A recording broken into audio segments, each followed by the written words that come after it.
নমস্কার বন্ধুরা, নতুন ভিডিওতে সকলকে স্বাগত জানাই। আজকের ভিডিওতে আমি আপনাদের সাথে শেয়ার করব এই দোপাটি ফুল গাছ বা অনেকে আবার হরগৌরী ফুল গাছ নামেও চিনে থাকবেন। এই ফুল গাছকে আপনারা কিভাবে পরিচর্যা করবেন।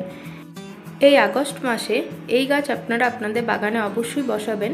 এই গাছের ফুলগুলি সবথেকে বেশি ফুটে থাকে সেপ্টেম্বর মাস থেকে ফেব্রুয়ারি মাস পর্যন্ত। এই টাইমটাতে এই গাছের মধ্যে প্রচুর পরিমাণে ফুল ফুটে থাকে।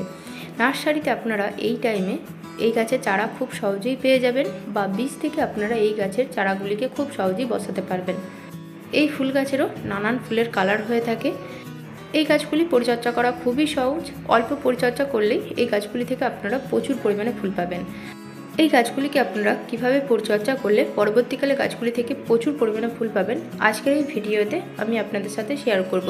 তো ভিডিওটা স্কিপ না করে শুরু থেকে শেষ পর্যন্ত দেখতে থাকুন। তো সবার প্রথমেই আমি কথা বলবো এই গাছগুলিকে আপনারা কত ইঞ্চি পটে বসাবেন। মূলত এই গাছ অতিরিক্ত বড় পটে বসানোর প্রয়োজন হয় না। 6 থেকে 8 ইঞ্চি পট এই গাছের জন্য বেস্ট। এরপর আসি এই গাছের মাটি আপনারা কিভাবে তৈরি করবেন। এই গাছগুলির জন্য আপনারা 1 ভাগ মাটি, 1 ভাগ ভার্মি কম্পোস্ট বা গোবর সার ইউজ করবেন, পুরনো গোবর সার। তার সাথে হাড় গুঁড়ো, শিংকুচি এবং নিম খোল মিশিয়ে আপনারা মাটিটা তৈরি করবেন। তবে আপনারা যদি বীজ থেকে চারা তৈরি করছেন তাহলে এই মাটিতে ডাইরেক্ট বসাবেন না, তার জন্য আপনাকে আলাদা মাটি তৈরি করতে হবে। আমি আমার এই গাছগুলি বীজ থেকেই বসিয়েছিলাম।